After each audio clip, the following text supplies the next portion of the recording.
Hi everyone, please subscribe to my channel. చూడండి, ఈరోజు నేనైతే సేమియాతో సగ్గుబియ్యం పాయసం చేశాను. చాలా అంటే చాలా బాగుంటుందండి.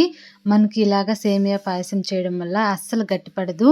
ఎంతసేపటికైనా కూడా ఒకసారి మీరు కూడా ట్రై చేయండి. నేనైతే చూడండి, ఫస్ట్గా ఒక 1/4 కిలో అయితే సగ్గుబియ్యం ఉంటాయి కదా, అవి ఒక 4 అవర్స్ అయితే ఇలాగైతే నీట్గా నానబెట్టుకున్నాను. ఇలా నీట్గా నానబెట్టుకోవడం వల్ల మనకి బాగా కుక్ అవుతాయి. చూడండి, తర్వాత స్టవ్ వెలిగించి ఒక దబరా పెట్టుకున్నాను. ఈ ఉడికించిన సగ్గుబియ్యం అన్నీ ఇందులో వేసి మనకు తగినన్ని వాటర్ అయితే ఇందులో వేసుకోవాలి. తర్వాత దీనికోసం అయితే నేనైతే 3/4 కిలో అంత బెల్లం అయితే యూజ్ చేసుకున్నాను. మనకి ఎర్ర బెల్లం ఉంటుంది కదా, అది. మా పిల్లలు అయితే బెల్లం పాయసం అయితే బాగా తింటారు. మీకు కావాలనుకుంటే చక్కెర అయినా యూజ్ చేయండి. చూడండి, నేను బెల్లం నలగొట్టే లోపల ఇక్కడైతే మనకి సగ్గుబియ్యం టోటల్లీ ఎంత బాగా అయితే చాలా అంటే చాలా మెత్తగా అయితే కుక్ అయ్యాయి కదా. ఈ సగ్గుబియ్యం పాయసం తాగడం వల్ల మనకి ఎండాకాలంలో కూడా వేడి ఉంటుంది కదా, అది కూడా చాలా అంటే చాలా చలవండి మనకి సగ్గుబియ్యం పాయసం. ఇలా ఉడికిన తర్వాత టోటల్లీ బెల్లం అయితే ఇందులో అయితే వేసుకోవాలి. తర్వాత బాగా టోటల్లీ ఒకసారి అయితే నీట్గా అయితే ఇలా కలుపుకోవాలి. మీరైతే మీ క్వాంటిటీని చూసుకొని అయితే బెల్లం అయితే యూజ్ చేసుకోండి. తీపి ఎక్కువ తినే వాళ్ళైతే ఎక్కువ యూజ్ చేయండి, అలాగే తక్కువ తినే వాళ్ళైతే తక్కువ యూజ్ చేసుకోండి.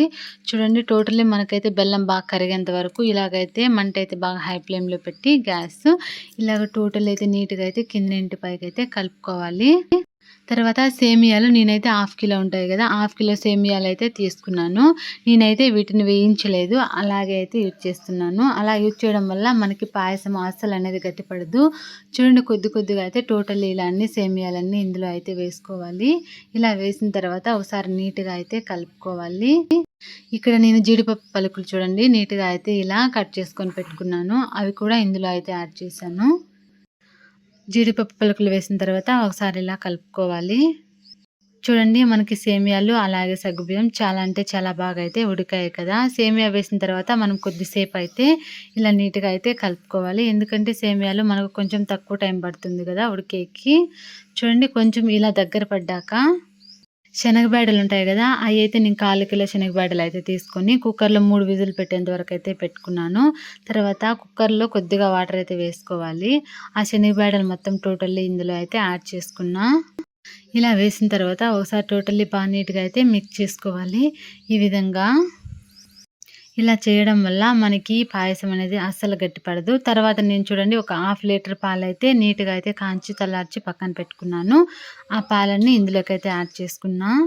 ఫస్ట్లో మనం పాయసం చేసేటప్పుడే వాటర్ అయితే కొద్దిగా అయితే తగ్గించుకోవాలి, ఎందుకంటే మనం లాస్ట్లో అయితే పాలు వేస్తే అడిగి సరిపోతుంది. చూడండి, ఇలా చేయడం వల్ల మనకి ఎంతో టేస్ట్గా సేమియా సగ్గుబియ్యం పాయసం చాలా అంటే చాలా టేస్ట్గా చాలా బాగుంటుందండి. ఒకసారి మీరు కూడా ట్రై చేయండి. Thank you for watching.